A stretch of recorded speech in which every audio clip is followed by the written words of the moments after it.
Mensagem do céu.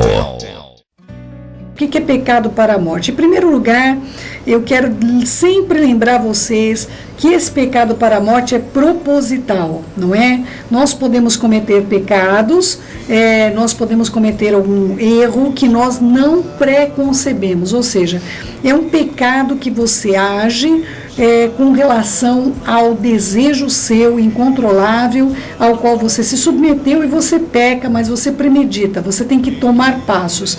O pecado, normalmente, para o crente que nasceu de novo, ele peca, mas ele não peca intencionalmente, queridos.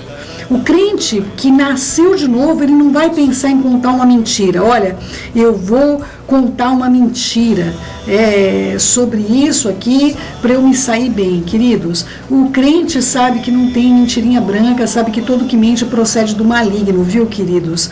Não é? Então, por isso que eu pego sempre as pessoas que estão me falando acerca do novo nascimento, acerca das marcas do novo nascimento, eu sempre procuro explicar quais são a diferença de uma... Mas se todo mundo peca? Sim, mas o crente que nasceu de novo, ele não peca com a intenção de pecar, queridos. Se ele pecou com a intenção de pecar, ele tem que duvidar acerca do seu novo nascimento, sempre questionar isso. Por quê? O pecado para a morte é um pecado intencional. Vamos lá. 1 João e Hanan 5, versículo 16 em diante. Se alguém vir o seu irmão cometer pecado não para a morte, pedirá a Deus e ele lhe dará a vida. Aos que não pecaram contra a morte, há pecado que é para a morte, por este eu não vou dizer que vocês intercedam. Toda injustiça é pecado, mas há pecado que não é para a morte, não é? Sabemos que todo aquele que é nascido do Eterno não vive pecando. Antes, aquele que nasceu do Eterno, o próprio Eterno guarda, e o maligno não lhe toca. E sabemos que somos de Deus e que este mundo inteiro jaz no maligno. Queridos, é muito importante vocês compreenderem que essa diferenciação, ela não está dizendo que o crente não peca mais, o nascido de novo não peca mais. Nós podemos sim cometer erros, porque toda injustiça é pecado. Eu posso injustiçar alguém, não é? Vamos supor, eu vejo uma pessoa, a pessoa me falou alguma coisa, alguma palavra torta, e eu vou ficar sentida com aquela pessoa, vou julgar a vida daquela pessoa. Isso que acontece na minha vida é pecado. É pecado, toda injustiça é pecado. Não é? Mas não é um pecado para a morte. Eu não falei, olha, aquela pessoa, eu vou ficar com raiva dela intencionalmente, eu vou agora persegui-la. Não é isso, queridos, não é? Então nós podemos ser injustos nas mais variadas situações. Por exemplo, alguém veio e me contou uma coisa que é mentira, tudo bem? Eu vou e reproduzo essa mentira achando que é verdade. Eu fui enganada. A pessoa chegou para mim e falou, olha, Céu, o pãozinho vai passar para R$10 a grama, tá bom? Aí eu chego aqui e falo para vocês, olha, o pãozinho vai passar para R$10 a grama. Queridos, eu contei uma mentira que me contaram e aí as pessoas vão vir me repreender. Céu, não vai passar para 10, é você. Eu menti, eu contei, eu divulguei uma mentira, não é? Eu pequei, eu deveria ter ido lá constatar aquilo que antes de eu passar essa informação para vocês, não é? Ou para qualquer pessoa, e eu acabei reproduzindo uma coisa que me contaram que não era verdadeira, eu pequei contra você e contra o Eterno. Tá bom?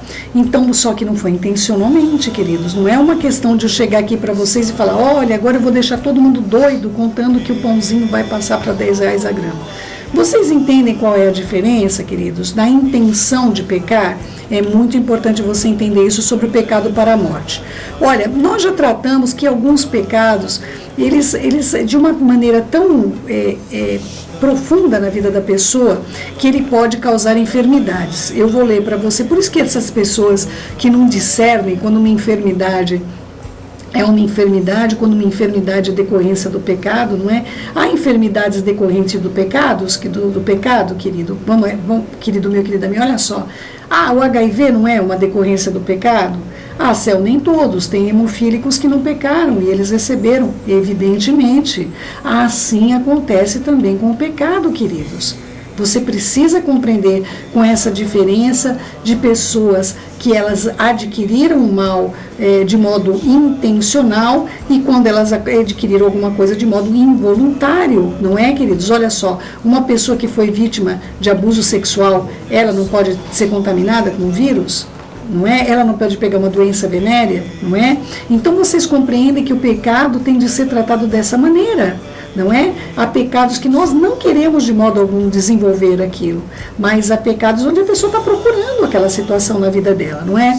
Vamos falar de enfermidades advindas do pecado. E o Hanan, né, João, de novo, capítulo 5, versículo 14, mais tarde Yeshua encontrou no templo aquele homem que ele curou, não é, que estava paralítico há 38 anos, e ele disse o seguinte: olha, já estás curado, não peque mais para que não te suceda coisa pior. Então, queridos, o pecado pode causar sim enfermidade na vida das pessoas, tá bom? Isso é mais do que evidente, porque a gente está vendo aí todas essas questões que nós temos visto em relação não somente a situações como HIV, como nós vemos também a químico-dependência, as pessoas ficam doentes, enfermas, não é? Procuram aquela enfermidade, não é? Olha só, a importância do óleo também nas orações, eu quero tratar sobre isso também. Isso daí não é nada moderno depois de Yeshua, não, queridos. Olha só, Yeshua, quando encaminhou as pessoas, ele já encaminhou dessa maneira, lá em Marcos 6,12, então saindo eles pregavam ao povo para que se arrependesse, e expeliram muitos demônios e curavam numerosos enfermos, ungindo-os com óleo. Então, queridos, já na emissão dos 70, já tinha essa questão da unção com óleo tão importante. Não é qualquer óleo, queridos. O óleo do Eterno é separado, tem que ser santo. Aquilo lá não pode ser usado para mais nada. Não adianta você gostar do cheirinho depois querer passar nas mãos, tá, queridos? Aquele óleo é um óleo de unção, tá bom? Por que eu falei do óleo? Vou dizer, porque nós vamos voltar a tratar do pecado. Yaakov, Tiago, 5,14 em diante. Está alguém entre vós doente? Chame os presbíteros, não é? Chame os pastores, chame os roches, não é? Da Quirrilá, da congregação do Eterno, e esses façam oração sobre ele, ungindo-o com óleo, em o nome do Senhor. E a oração da fé salvará o enfermo, o Senhor o levantará, e se houver ele cometido pecado, ser-lhe-ão perdoados. Queridos, é uma coisa bem complexa a gente compreender que nós temos essa autoridade de ungir uma pessoa com óleo e interceder pelos pecados que levaram aquela pessoa a se tornar enferma, e o Senhor a curar e perdoar os pecados dela, porque nós oramos. Porque necessariamente não exige o arrependimento da pessoa para isso. Agora, querido, se você tivesse um ministério hospitalar, se você tivesse um ministério estando em hospitais, você ia ver como isso é importantíssimo. Ou seja, a pessoa não tem condição de falar absolutamente nada, está num estado de coma, e você pode ser usado pelo Pai, não somente para essa pessoa ser curada, mas para que os pecados dela possam ser perdoados por meio da tua intercessão. Pecados não para a morte. É importante você saber disso, querido, senão você não vai compreender por que os seus filhos são santificados pela sua vida. Você vai falar, poxa, mas eles estão pecando, e como é que eu santifico meus filhos só orando por eles? Eu não evito que eles pequem. Se você compreender o ministério da intercessão acerca desse tipo de pecado, você vai compreender como a tua vida faz diferença na vida do teu filho, na vida do teu marido, na vida da tua esposa. A tua autoridade sobre essas pessoas é muito grande, sobre a vida de quem você ama, de você santificá-la, de você interceder para que os pecados dela sejam perdoados, pecados não para a morte. É impressionante, mas céu quer dizer que a pessoa pode ser perdoada sem se arrepender. Queridos, é um mistério que acabou, inclusive, gerando, você vai lembrar disso, gerou uma doutrina dentro da Igreja Católica chamada extrema-unção. Você sabe o que é extrema-unção? Não sabe? Então vou te contar. Extrema-unção é baseada justamente nesse texto, diz que a pessoa está ali no último momento da morte dela, e aí se chama lá, no caso sempre um padre, né, uma autoridade eclesiástica, e esta autoridade eclesiástica, ela vai até lá, e aí unge, tem todo um ritual ali, onde é orado ali, o rezado de uma maneira em latim, todas aquelas coisas, com base nesse texto, queridos, com base de que nós temos o poder de interceder ao Pai por pecados que não é para a morte. Mas qual o texto utilizado no caso da Igreja Católica, né, fortemente? Em Yohanan 20, 22 diz o seguinte, João 20, 22, não é? Havendo dito isso, soprou Yeshua sobre eles e diz, recebei a Ruach HaKodesh, o Espírito Santo. Se de alguns perdoarem os pecados, ser-lhe-ão perdoados. Se o retiverem, serão retidos. Queridos, Complicadésimo, né?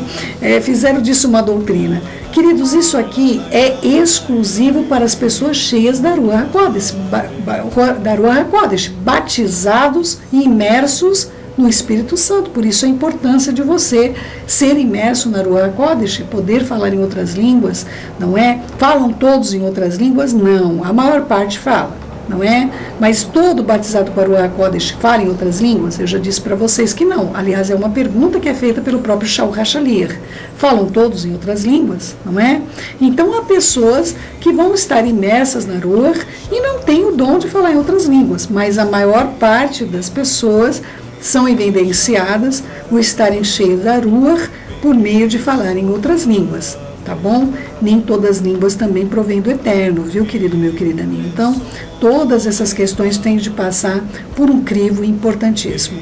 O que eu queria tratar acerca dessas questões é que nós podemos interceder tanto pelos nossos filhos, nossos amigos, as pessoas que nós amamos, nossos esposos, nossas esposas. Nós podemos interceder pelos pecados deles, para que o Senhor os perdoe dos pecados dele. Quem fazia isso com muita classe, você vai lembrar disso, não é? Lembra de Jó? O que Jó fazia, queridos? Jó já sabia naquela época, no primeiro livro das Escrituras, Jó já sabia acerca disso. Iov, que é o nome dele verdadeiro, ele já sacrificava e orava pelos filhos dele: Senhor, se há algum pecado eles cometeram, perdoa-lhes. Lembrou? Lembrou disso? Não é?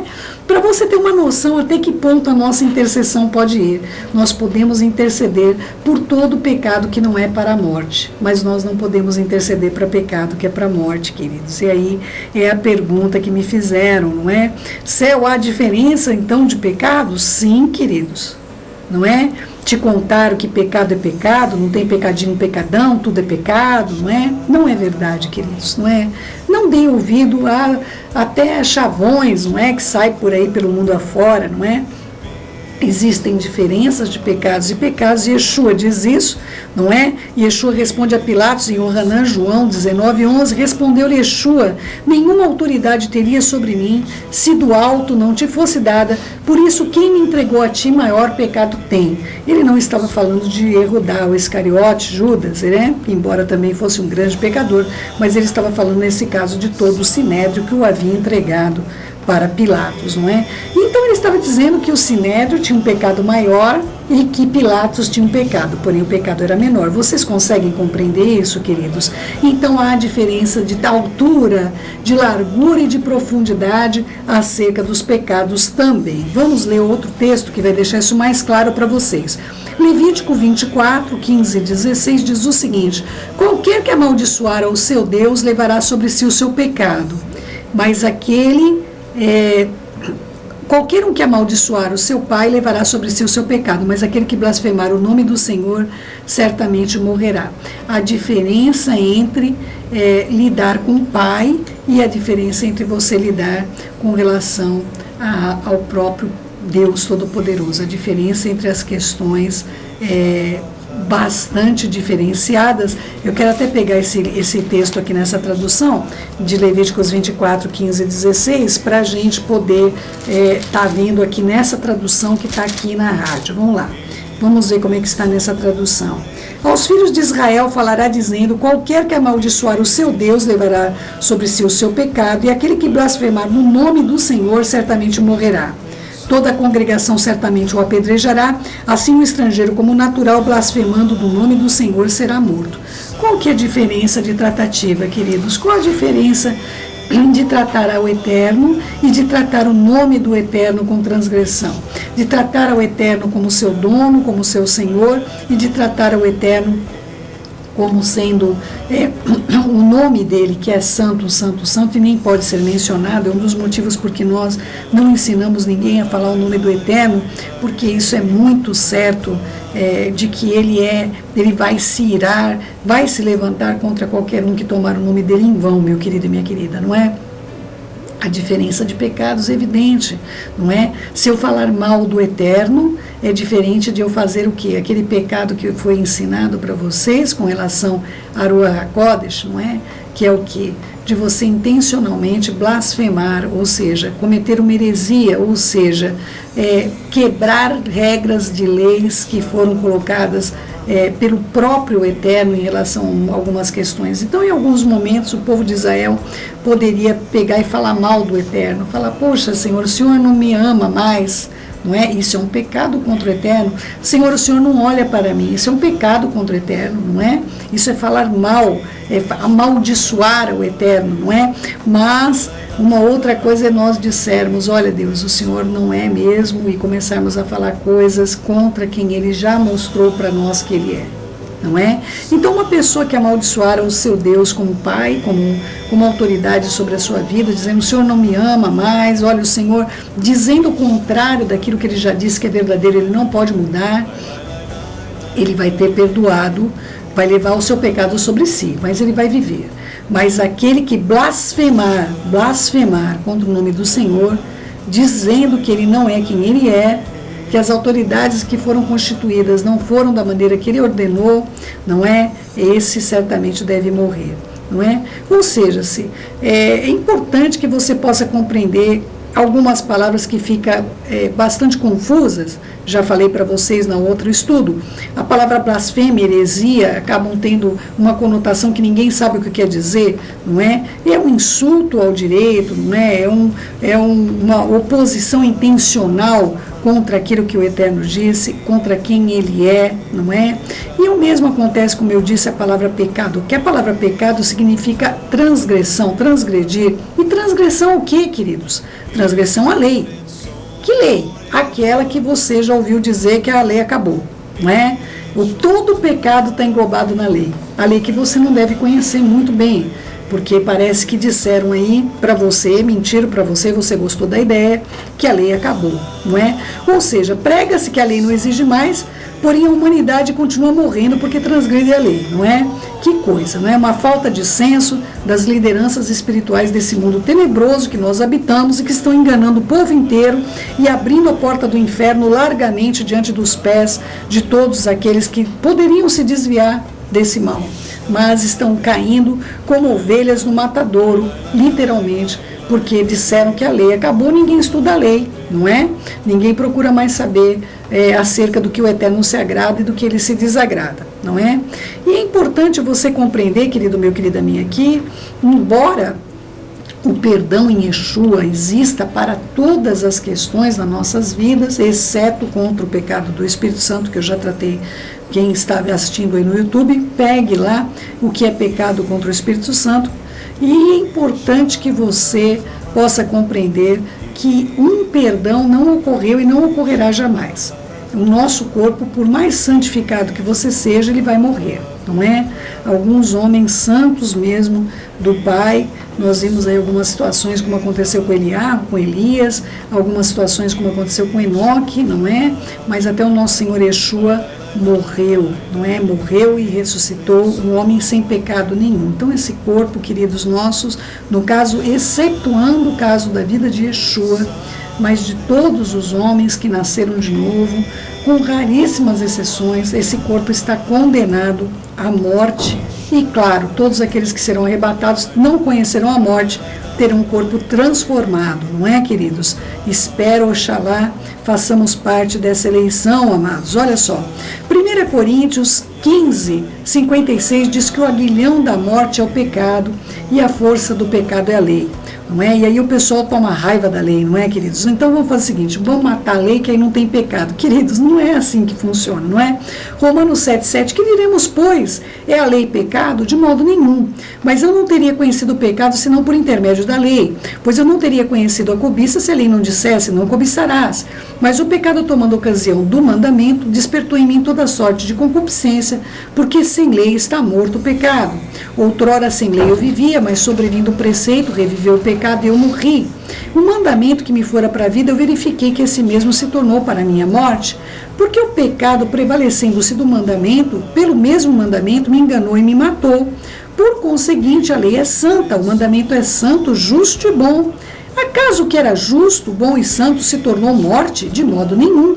Pelo contrário, o pecado, para revelar-se como pecado por meio de uma coisa boa, causou-me a morte. e o fim de que, pelo mandamento, se mostrasse sobremaneira maligno, porque bem sabemos que a lei é espiritual, mas eu, todavia, sou carnal e vivo na escravidão do pecado.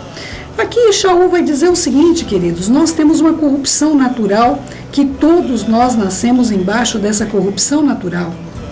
E essa corrupção, é só você chegar e falar, não veja isso. Essa corrupção vai dizer, quero ver. Não toque nisso. Essa corrupção vai dizer, opa, agora eu quero saber por que eu não posso tocar naquilo. Não é?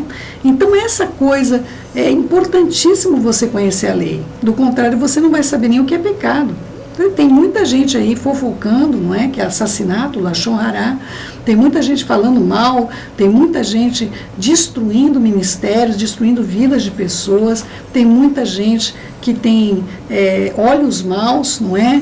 Fazendo esse tipo de coisa e acham que vão para o céu, queridos, não é? Olha só, Gálatas 5,19. Ora, as obras da carne são conhecidas, são a prostituição, impureza, lascívia, idolatria, feitiçarias, inimizades, porfias, ciúmes, iras, discórdias, dissensões, facções, invejas, bebedices, glutonarias e coisas semelhantes a essa, a respeito das quais eu vos declaro, como já outrora preveni, que não herdarão o reino de Deus os que tais coisas praticam. Aqui, queridos, tem uma lista sobre o que são pecados para a morte. E eu quero colocar essa lista mais bem aconchegante para que você possa identificá-la em qualquer momento, não é? 1 Timóteo 1,8, sabendo, porém, que a lei é boa e se alguém dela se utiliza de modo legítimo, tendo em vista que não se promulga lei para quem é justo, mas para os transgressores e rebeldes e irreverentes, pecadores, ímpios, profanos, parricidas, matricidas, homicidas, impuros, sodomitas, raptores de homens, mentirosos, perjuros e para tudo quanto se opõe a sã doutrina, segundo as boas novas da glória do meu Deus bendito, do qual fui encarregado. Aqui, queridos, vai ficar bem claro alguns pecados que são para a morte, que nós não podemos orar. Não é?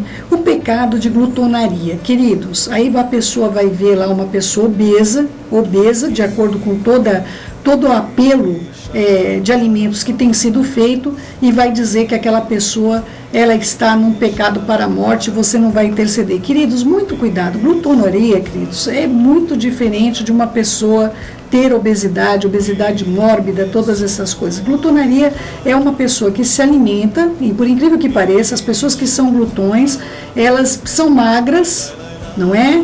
Vocês sabem que a glutonaria, ela é aplicada hoje em dia. O que é glutonaria, queridos? É comer e vomitar para poder comer de novo. Você deve conhecer isso como o quê? Como anorexia, não é? Meu querido, minha querida, quem pratica glutonaria hoje em dia tem um corpo bem esbelto e a saúde muito fraca, não é? É importante que você possa compreender, querido meu, querida minha, que a glutonaria era uma prática nessa época. Existia lugares chamados vomitórios, não é? Onde as pessoas tinham banquete e elas iam lá, comiam e vomitavam tudo aquilo. Hoje, no caso da anorexia, a pessoa vomita para não comer de novo, apenas para ter saciado o desejo dela de comer. É uma doença, queridos, é uma doença, não é? Então, essa é uma doença, por exemplo, da qual nós não podemos orar pela pessoa. É um ato concebido, ela tem uma premeditação, eu vou me alimentar para vomitar. Não é? Isso é glutonaria, queridos, é um dos pecados. Aí vocês vai ser chamado, dentro da Igreja Católica, é chamado isso como um dos pecados capitais, né? Eles são chamados, quais são os pecados, como nós chamamos pecados para a morte, a Igreja Católica chama de pecado capital, não é? Mas vamos nos seguir para o texto que nós lemos. Vamos lá para o próximo tópico. Quem distorce as escrituras de modo intencional, ou seja, conhece a verdade, mas vai dar uma distorcida ali nas escrituras de modo intencional. Vamos ver quem foi que fez isso. Recentemente até eu trouxe para vocês um pastor que leu ali, casa com uma mulher adúltera, não é? Mas não era isso, estava escrito casa com uma mulher ele leu como adultera, não é?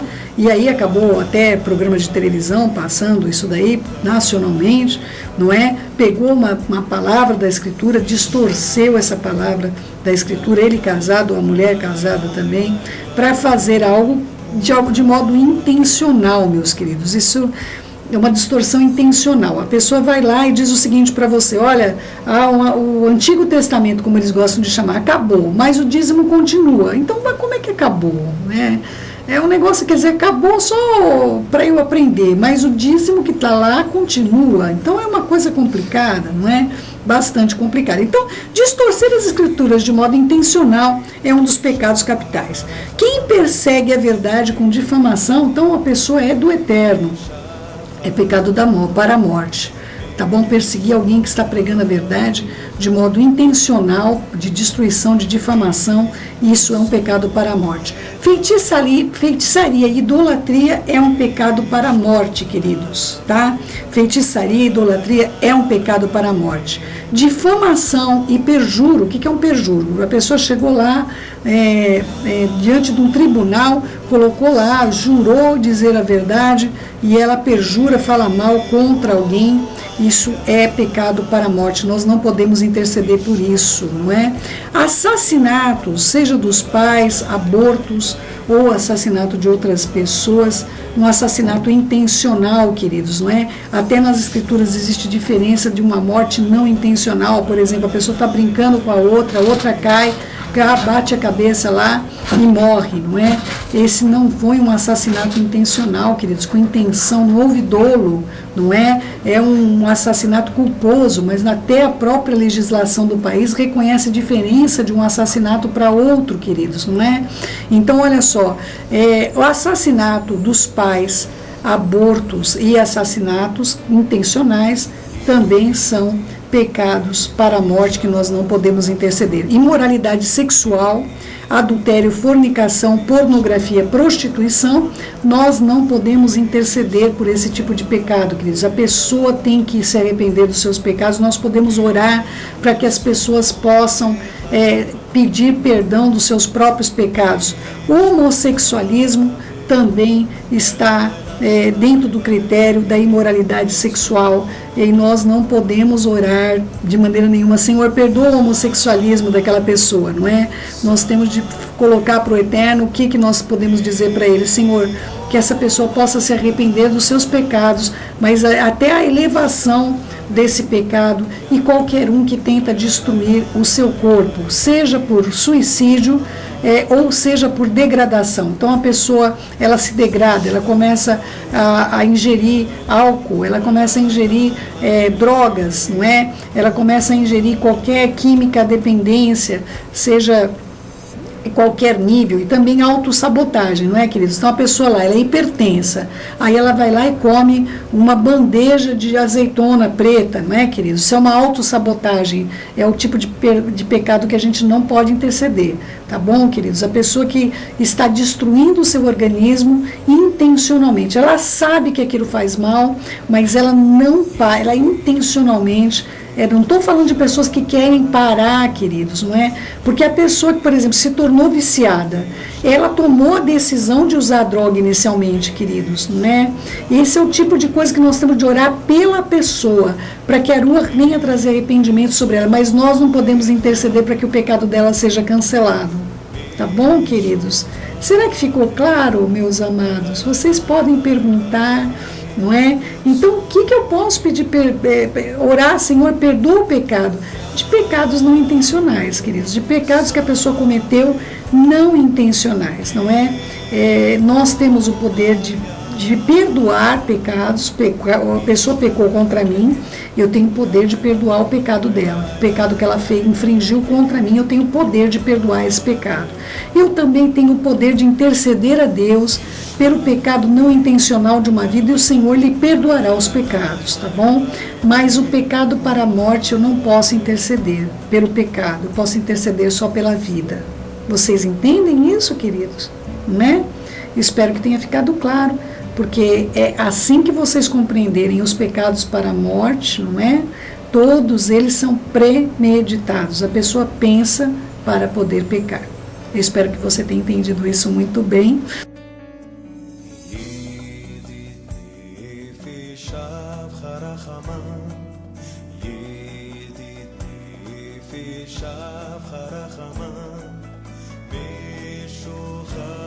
Be